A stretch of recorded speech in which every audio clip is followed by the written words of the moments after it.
Okay, good afternoon. Let's get started. We have our last SHAC meeting for the school year of 24-25. Today is Thursday, May 15, 2025. And does everybody have a copy of the agenda? Does anybody? Yes? Do y'all need a? Okay.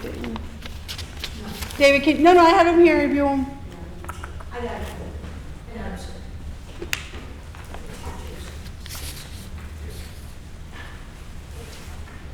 We will take last month's or last SHAC's meeting and this minutes, oh my gosh, I can't even speak. These minutes and the last minutes meetings to get approved the next school year, okay? At the next SHAC meeting for the following school year. But let's get started because I know that everybody had a long day and well, the first item on the agenda is Project Lead. We believe Ms. Bento, can you talk to us a little bit about Project Lead, what we're doing for mental health? Yeah, so Project Lead is a new grant opportunity in Region 1. We are one of the 7 districts that are participating in this grant opportunity through the region. And the idea of the grant is that it's designed to help and build mental health professionals within our region. In our region, we have a very low rate of actual professionals that are working with students in the area of mental health, and we have an exceptionally high rate of mental health needs in our community. So the 3 areas of mental health professions that we're trying to grow as a region is our social worker, counselor, and our school psychologist. So the whole design of this program, again, is to try to grow that within our district. So if we have personnel in our district that want to do and move forward and advance their educational career in a mental health capacity, they put an application, a resume, and apply for the opportunity to be a part of Project Lead. And Project Lead would give them tuition reimbursement. They would do study groups with them to help them prep for certifications, exams, licensure, anything like that that they need, depending on which area of mental health capacity that they would want to pursue. And of course, they would also do, helping them with professional development, tutoring, anything that they need in the support to try to gain that mental health certification. The other areas of Project Lead that they are extending to our district is to offer us resources and support. So we did meet with the group that is taking lead on this project this past week and defining some of our district needs. And, just in conversation, knowing, based on parent surveys, based on what we've seen throughout the year, some of the target areas we want to work alongside with Project Lead are bullying, substance abuse, since we've had a huge rise in vaping, not just within our community, but just as a whole, in education as a whole. Cyberbullying, and assisting our staff with understanding of behavior threat assessment and when to do it, how to do it. Suicidal ideation and self-harming. Those are the things that we've seen as an uptick in the need for our community. The other Project Lead is, to offer and support our staff with professional development and support any other supports and resources that their team can help and support us. They also want to, they're working on a product line called Brace, and it's breathe, relaxation, and calming something expressions or something. I can't remember the acronym, but it's products that we can share within our district to help them with different types of techniques to help, for mental health. So that's where we're at with Project Lead. This is the first time that we are participating with them. Some of our neighboring districts are also a part of it. Santa Maria and Santa Rosa from our area are also one of the 7, along with San Benito, Point Isabel, Los Fresnos, and Sheridan. So it'll also help to grow us in the sense that we can also reach out to those other 7 districts to see what are they doing, how can we help to support each other in different ways to support the mental health within our community. I'm really excited about this. Thank you, Ms. Beto, because I wasn't thinking I was going to participate in it, but it does really affect the area that I work in, especially when it comes to the bullying and substance abuse. I also oversee the discipline. But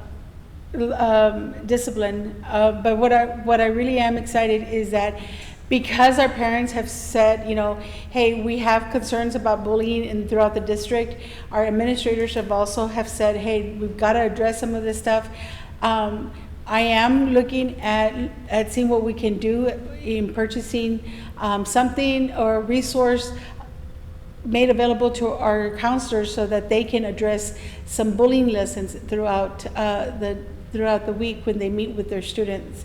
I think that we need to prevent bullying and also address the bullying as well that occurs in the classrooms. And then, of course, we do have some concerns with behavior threat assessment that we'll be working on as well. So I think this is a very good project that Ms. Vento is going to be working with them. Any questions on Project Lead? Yes, ma'am. I have a question. I love that this is for the staff that's currently employed, and I just have a question in regards to, do you feel like maybe this is also expansive in regards to creating this opportunity for the students, you know, kind of like introducing the mental health profession, you know, like the PCT classes, like providing like cosmetology, but mental health. You know, I hadn't even thought about that. When we met with them, we didn't even talk about, you know, The student. growing that awareness of the mental health field within our students, but that's definitely something that we can talk with them about and see if we can do some, you know, whether it's sessions or pamphlets or just general information that we can to try to pique the interest of our students to go in this direction. So one of the things is, if anybody that would like to become a counselor, a teacher, or an administrator that wants to get a counseling degree, they can help them with that. But you cannot add on, right? Yeah, so for instance, some of our professionals that are already in mental health, an example would be like our school psychologist who wants to expand his degree into a PhD.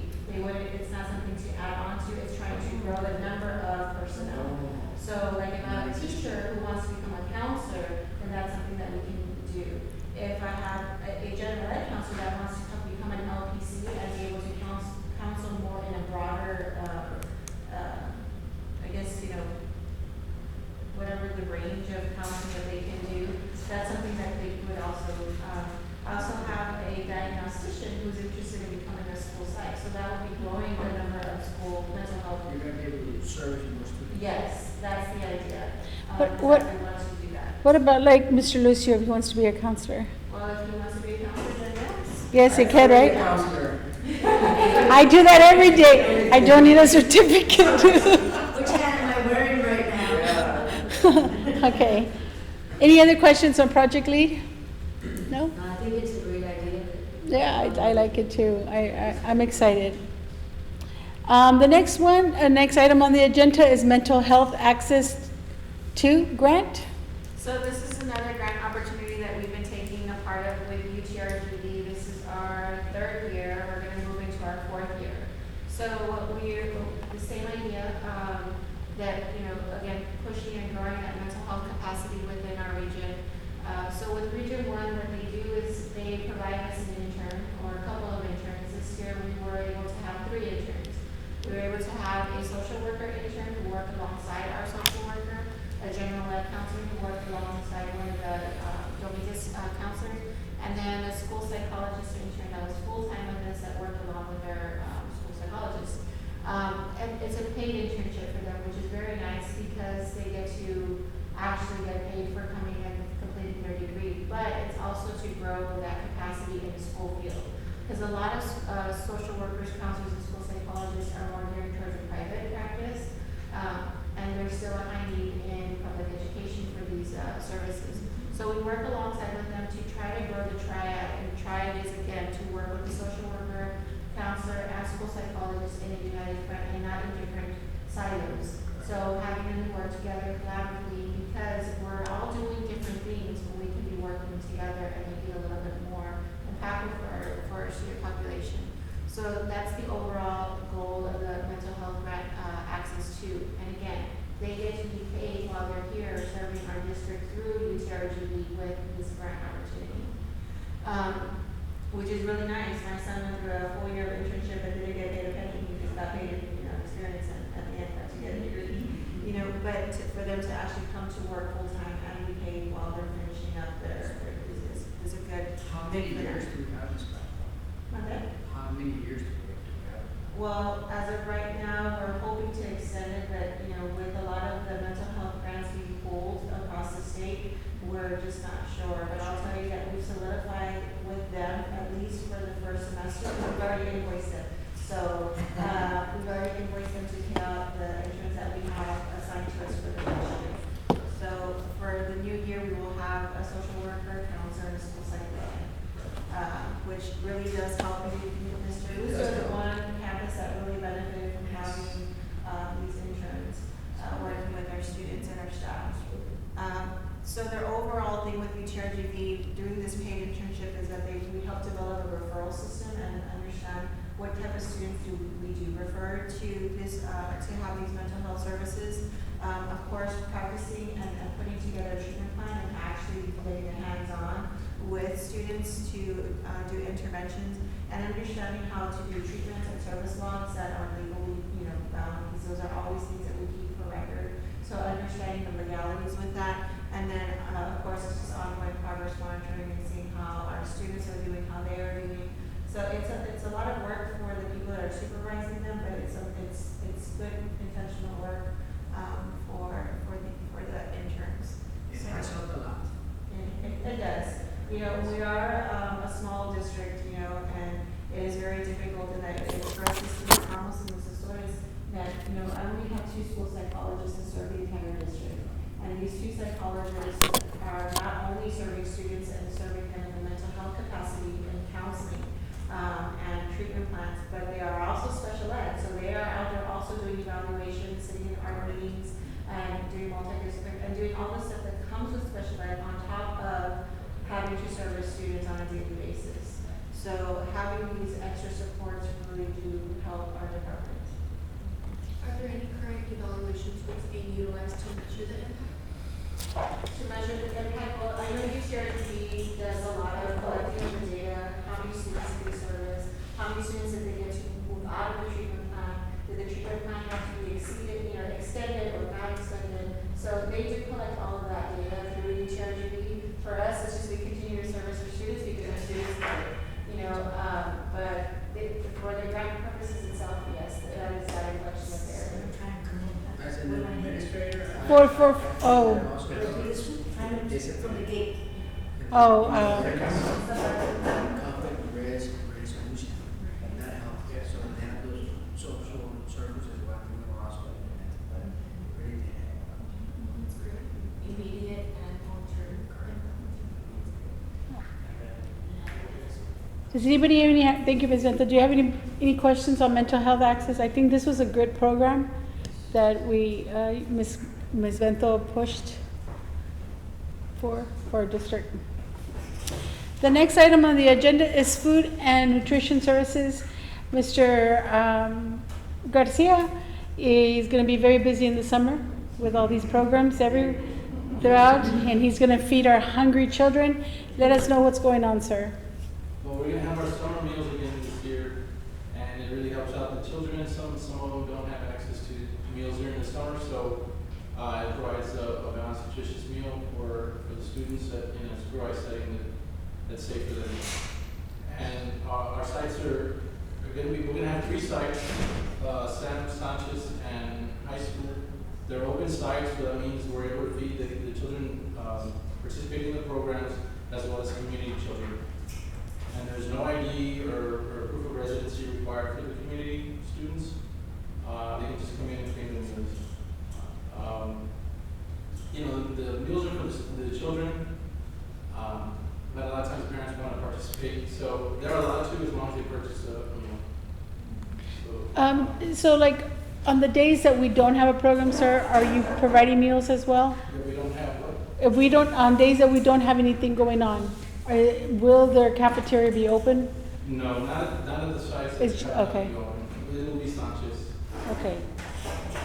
And what about high school? Are y'all opening it up for high school too, right? It's open, well, the dates are from June 2nd to June 12th at the high school, Monday through Thursday.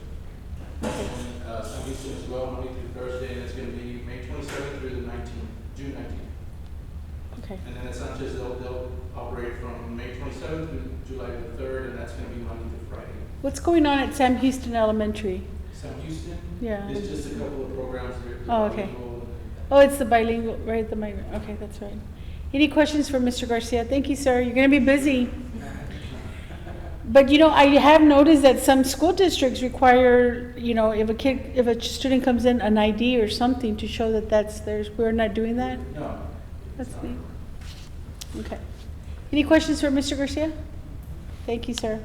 Next item on the agenda is our famous fitness gram. And we have Coach Campos.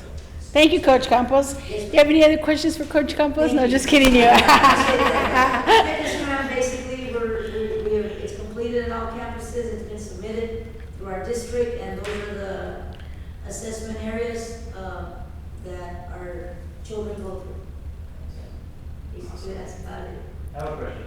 Yes, sir. Sixth grade, the kids that are not in pre-athletics, how are they going to get it done? If they're not in pre-athletics, that's a good question, because up at the high school, going with my experience, they're either in PE, so are they in PE? The sixth grade not going to have PE, they're going to have the pre-athletics or the health. So do you want health to do fitness? Well, health would have to end up doing it. Okay, so that would have to be something Yeah. you guys. Yeah, we need to look at that, because I know at the high school, we go with PE, athletics, band, and then all those individual sports like your tennis, your golf. So if they're not in the athletic girls period or the boys, then you've got those individuals that are, individual sports that also test them. No, I'm just worried about the kids that do, so band does do it too? Sixth grade? Yes, Yes. Okay, so. for band students, we're required to Up at do. high school, we do them, and I think, I'm not quite sure at the junior high, if they were, I know it was PE and athletics. Because I'm just thinking sixth grade's going to have, let's say they do band and choir. I just want to make sure they get taken. Yeah, that's a question that we'll talk with with Coach Foster about. Right. They probably need to get them, Yeah. because all our kids need to go through an area to get them done. Okay. And all these were submitted already, right? You Yes, said? ma'am.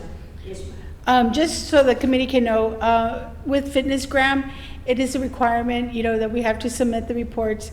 Just to let you know that it isn't also in our student handbook that a parent can request these Yes, results of their child's Fitness Gram, and it's through writing Yes. of a request, just so that we can know.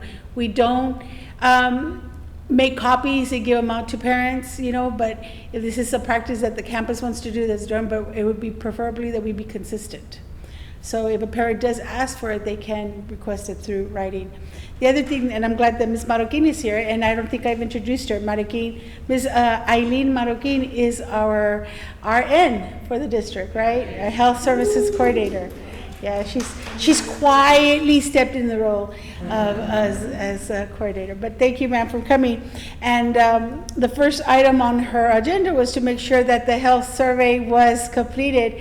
And she's so nice and patient with me because I get like 500 emails per day, and I finally completed it, ma'am. So thank you for being very patient. Huh? Yes, but no, I finally completed the health survey, and I wanted to say that I did it in a timely manner because it was not due until May 30th, and I completed it last week. And that's a big first for Lillian. Thank you. Thank you. But anyway, but yes, we had that to complete as well. So thank you, Coach Campos, for speaking to us about Fitness Gram. Now, one more question. Who's in charge of Fitness Gram at each campus? Well, as in testing and inputting? Yes. Each individual, like for example, I take care of all, well, it's not just me, but like for the athletics, we usually, girls athletics, I require within a certain amount of time that we test all our kids.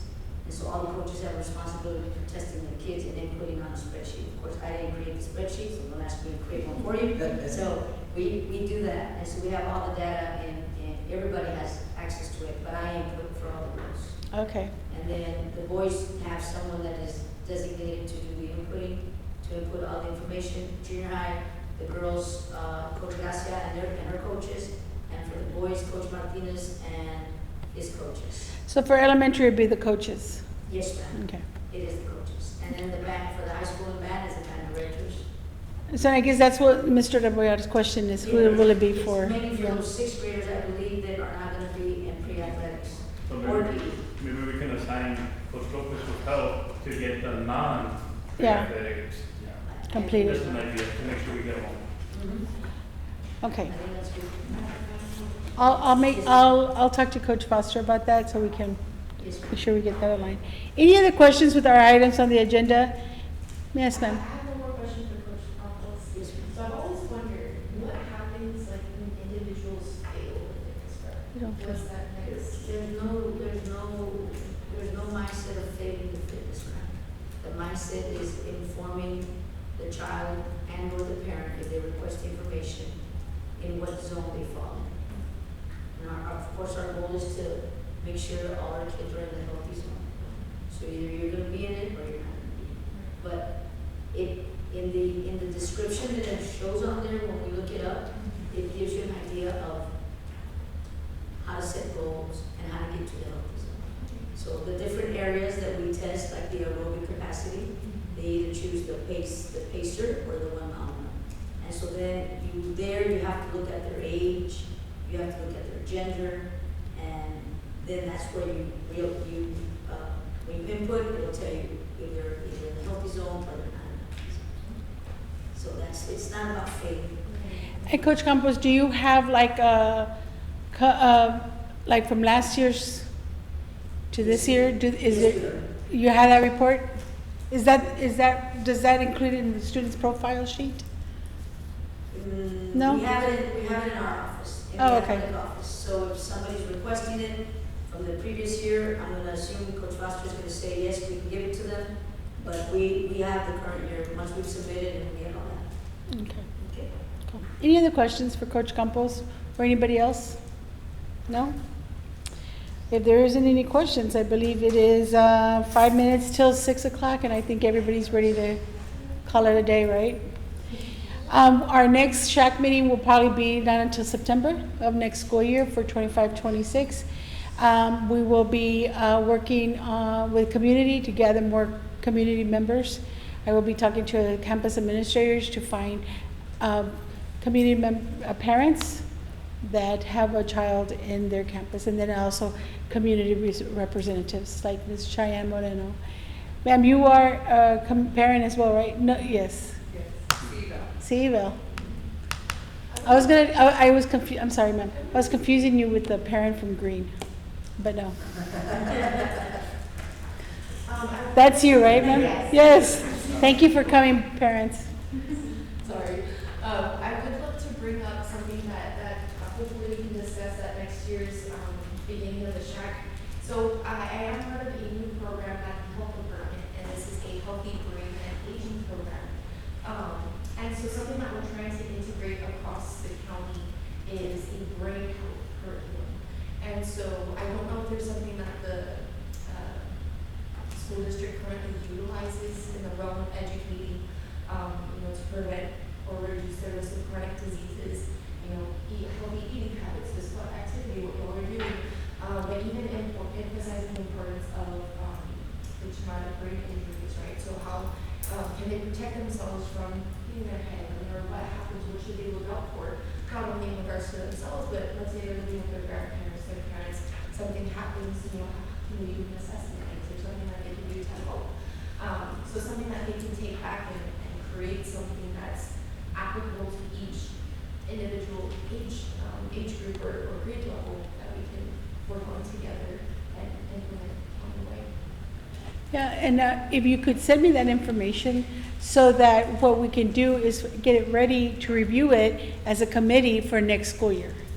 So when we have our committee, our first meeting, I can present it and say, hey, this is a recommendation. Okay, and we can move forward from there. So you know my email address, yes. Okay. Any other questions? No? Then we'll see you all when we see you. Thank you for coming. Parents, thank you so much.